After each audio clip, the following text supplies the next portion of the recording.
Ndagusuje ukurikira NCTV Rwanda nyugusuza kandi ukwifuriza ibyiza. Nitwa Clement Ndayisenga, nyemera nkugezeho iyi nkuru iri kuva muri Repubulika Demokarasi ya Kongo ivuga ko imirwano ikomeje mu nkengero z'imisozi ikikije umujyi wa Sake muri Repubulika Demokarasi ya Kongo, mirometero bigera kuri 30 ngo winjire mu mujyi wa Goma.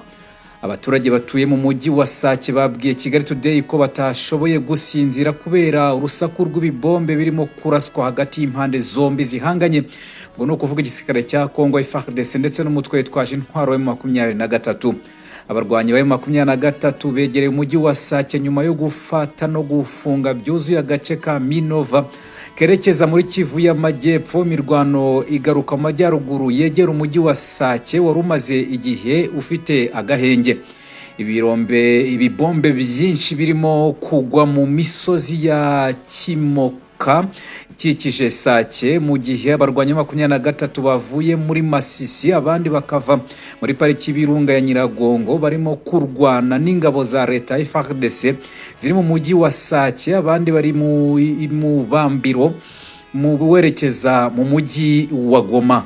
Ni mirwano ikomeje gushyira umujyi wa Goma mu kaga, mu gihe umujyi wa Sake wafatwa nayo 23 bari mu mujyi wa Goma baba basigaranye inzira eshatu zo kuvamo, harimo kunyura mu Rwanda bahungira mu Rwanda, guhunga banyuze mu mazi mu kiyaga cya Kivu no gukoresha ikibuga cy'indege cya Goma nubwo bitaba byizewe 100%.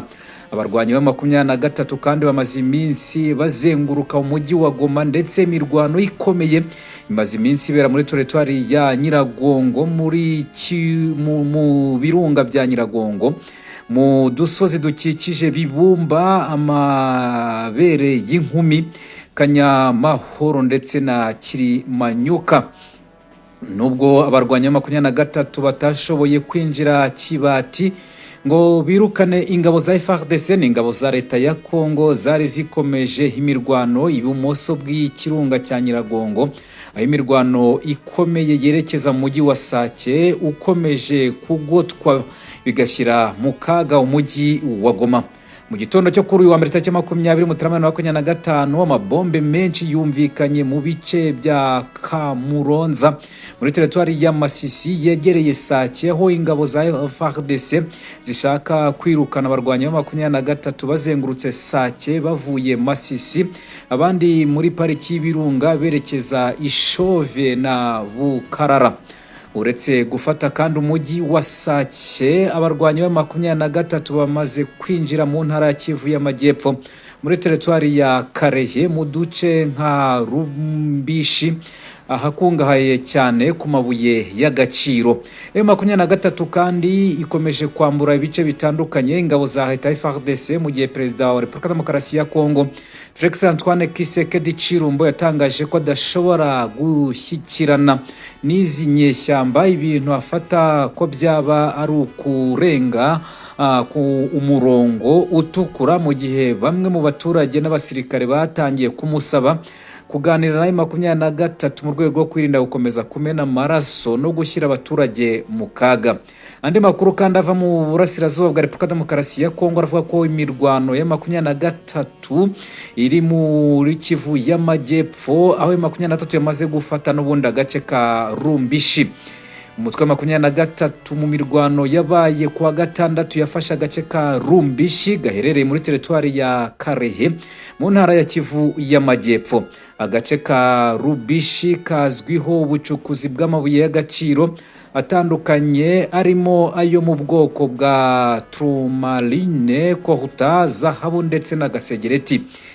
Amakuru kandi akavuga ko kuri uyu wa mbere tariki ya 20 Mutarama 2025 mirwano n'ubundi yakomeje. Umutwe wa 23 wateye ibirindiro by'ingabo za leta FARDC biri ahitwa Kimoka mu misozi ya Busakara ndetse no ku ruhande rwa Sake. Mirwano ikaba iri gusakiranya impande zombi, mu gihe kandi imirwano ikomeje. Umutwe wa 23 uvuga ko haranira uburenganzira bw'abanyekongo bavuga ururimi rw'Ikinyarwanda, uvuga ko kugira ngo ibintu bisubire mu buryo ari uko leta ya Tshisekedi yakwemera kujya ku meza y'ibiganiro bakaganira n'umutwe wa 23. Ubutegetsi ariko bwa Kinshasa buyowe na Tshisekedi buvuga ko utazigera na rimwe buganira n'umutwe wa 23 ko ari umutwe bavuga ko ari umutwe w'iterabwoba uterwa inkunga n'u Rwanda.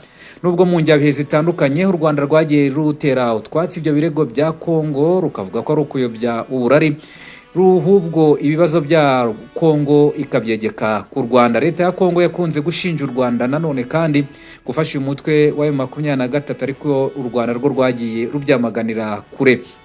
Imirwano ihuje M23 na Repubulika Demokarasi ya Kongo by'umwihariko igisirikare cya Kongo FARDC n'abandi bafatanya barimo FDLR wa Zarendo ndetse n'abasirikare b'u Burundi SADC n'abacancuro yatangiye kukara cyane aho M23 yubuye intwaro mu mwaka 2021. Imyaka hafi ne ikaba igiye kuzura, imirwano ikomeje hagati y'impande zombi kandi nta ruhande na rumwe rushaka kurekura. Mu minsi ishize kandi nabwo ibinyamakuru bitandukanye birimo AFP ivuga ko abo yaganariye nabo muri 23 bavuze ko bafasha agace ka Rumbishi kwa gatandatu w'icyumweru gishize. Mu masaha ya saa 11 n'igice z'umugoroba nibwo inyeshyamba za 23 zari zinjiye mu mujyi wa Rumbishi, agace ko muri territoire ya Karehe muri Kivu y'Amajyepfo. Hari hashize igihe ingabo za Kongo FARDC zivuze ko zahagaritse imigambi ya 23 yo gufata ako gace. Agace ka Rumbishi kari muri kilometero 170 mu majyaruguru y'umujyi wa Bukavu, gakungahaye cyane ku mabuye y'agaciro ari mu bwoko butandukanye arimo yewe na zahabu. Thomas Bakenga, umuyobozi wa territoire ya Karehe, yabwiye AFP ko nyuma yo gufata Rumbishi inyeshyamba zirimo zerekeza Numbi ndetse na Shanje mu misozi miremire yo muri Karehe. Umwe mu basirikare ba Kongo utashatse gutangariza amazina y'ibiro ntaramakuru bya France AFP yemeye ko izo ngabo zihanganye n'umwanzi muri Karehe. Ingabo za Kongo ziterwa ingabo mu bitugu na Wazarendo FDLR, ingabo z'u Burundi, abacancuro b'abanyaburayi yewe n'izindi nyeshyamba zitandukanye zo muri Repubulika Demokarasi ya Kongo harimo Wazarendo n'abandi barimo FDLR ziyemeje gusubira mu bice byafashwe na M23. Gusa kugeza ubu ntibirakunda.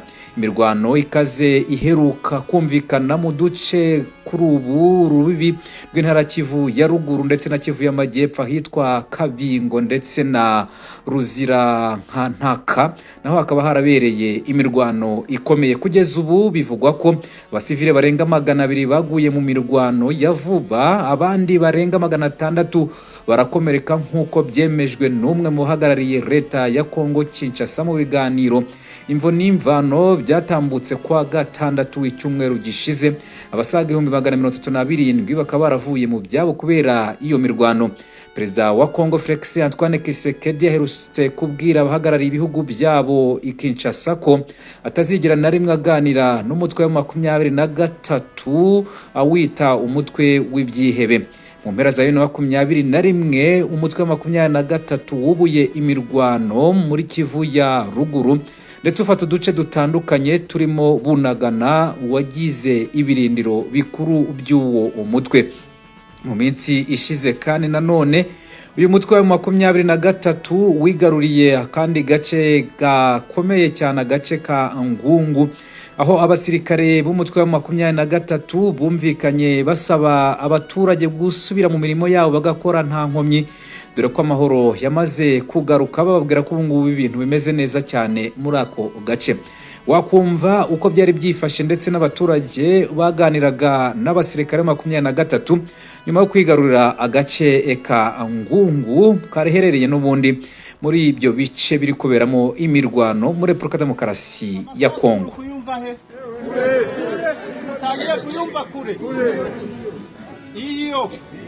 Iyo umwanzi yaturutse niyo turajya barenze no muri muranyumva neza. Aho umwanzi yaturutse niyo turukwerekera muranyumva. Kugira abaturage bakihishe mu bigori bagaruka mu mazu yabo, uko inzu zikinzwe nta ukingura inzu ya mugenzi we. Turajyanirana nta n'utwara ikintu cya mugenzi we. Muranyumva? Turi hamwe, turabakunda cyane kandi tugomba kubakunda, ni inshingano zacu cyane ko mwanze guhungana na zirangegera batubwiraga ko ziri kubatwara ku gahato ariko mwabyanze turabibashimira cyane. Message ndi bubahereze rero niyi message ya mbere nuko ari abantu dukeneye ko bava ibuzimu bakagaruka ibuntu kuko ni bagenzi bacu barumuna bacu ibintu nk'ibi. Abo bantu ni abakongomani nkatwe, uranyumva? Bari abasore bagizwe wazalendo, ikintu cy'ububandi b'abakongomani. Ni abana banyu barumuna banyu, sibyo? Mubahe message ko bava mu ishyamba ritazaba Kenya, baze tuzabakira, twiteguye kugira utere kubakira. Babanyuriraho nk'ababyeyi mukabatugeza, sibyo? Rwose nta kibazo dufitanye nabo, tuzabakira. Turumvikana? Ariko niba aje nijoro iwawe ukamucumbikira, irindi joro akaryitwikira agasubira iyo yavuye, igihe azaza nanone nijoro abashinzwe umutekano bakahahurira, ikizavamo muracyumva? Icyo bizabyara murabyumva? Bisobanuye ngo uwo mwana nazi wawe n'uwawe ntabwo uzamwiruka, uzamuhendahenda umubwiye ati ziriya ngabo za M23 ni abana beza, ngwino nkujyane, nta n'icyo bagutwara. Natugeraho tuzamuhitisha, sibyo? Ukeneye tukwigisha igisirikare nk'icyacu, niyemera tuzakimwigisha, sibyo? Muranyumva neza? Navuga ati ararushe, ashaka kuruhuka, nanone tuzamusubiza mu maboko y'abayobozi ahangaha, sibyo? Bamwigishe, bazi uburyo bazamwigisha gufata isuka, gucuruza n'ibindi, bamukuremo uriya mwanda uri mu mutwe w'ubujura. Nibabona ko yabaye umuntu muzima, bazamusubiza muri sosiyete. Turumvikana? Ntabwo twahita dufata ingegera ivuye hari yica abantu n'ibindi ngo dushire mu giturage. Oya, tugomba kumwigisha igihe runaka akabona kugaruka hamwe n'abaturage yahinduye ibitekerezo bibi, sibyo? So iyo message murayitanga? Murayitanga? Mubakure kuri telefone, bavuze karibuni watawapokea. Muranyumva? Message ya kabiri nijyaniranye na FDLR. Zibari bari hano? Zibari bari hano? Ko mutavuga cyangwa baracyahari? Oya, baracyahari. Kabarimo? Oya, nabo, sibyo? Mubahe message. Turumvikana? Turi kujyanirana? Intambara bari kurwana hano bambuke bajye iwabo mu Rwanda, sibyo? Turumvikana? FDLR muwaelezeye wavuke warudi wapi? Rwanda. Wao sio wakongomani, nta nubwo mwemerewe no kubacumbikira. Muranyumva neza? Uzamucumbikira azabage yifashe. Muranyumva? Icyo cyo nous n'avons rien à négocier avec ni X ni Y. Muranyumva? Icyo mbabwiye twakumva tukagerageza kwihangana, ni abana bashutswe na leta ya Kinshasa, barabashuka babashyiramo ibintu bipfuye mu mitwe yabo, babica mu mitwe. Abo turi tayari kubakira kandi baraza tujya tunabakira, sibyo? Rubayasi mwabonye ko twakuye nka 500 barenga. Ubu twabigisha igisirikare, ni abasirikare beza, bari nyatura ziba ikizikora mu mufuko, nibo baje kurasa uyu mwanzi muranabaza. Muranyumva? Barayasore mwamuzi ari nyatura hehe Rubaya n'ahandi. Aya barangisha amezi menshi tubigisha neza, barya neza, turabondora, inda zari zarabishe n'amaga. Niyo mpamvu mutana bamenye bari mu ngabo zaje kwirukana abarundi na FARDC ahanga. Si abasirikare beza, si abasore, hari uwo bakoze mu mufuko, hari uwo bibye, murabona hatarahindutse ingabo nziza. N'abo bandi banyatura turabashaka tubigisha igisirikare cyiza, sibyo? Bitandukanye na FDLR, CNRD n'abandi njya numva bari hariya, sibyo? Kandi amakuru mbabwira ni koko, murabizi ko ari koko. Ndagushimiye cyane aho ukurikira amakuru n'ibiganiro NCTV Rwanda ikugezaho umunsi ku wundi. Nge nitwa Clement Ndayisenga, nkwifurije kugira impagarike n'ubugingo.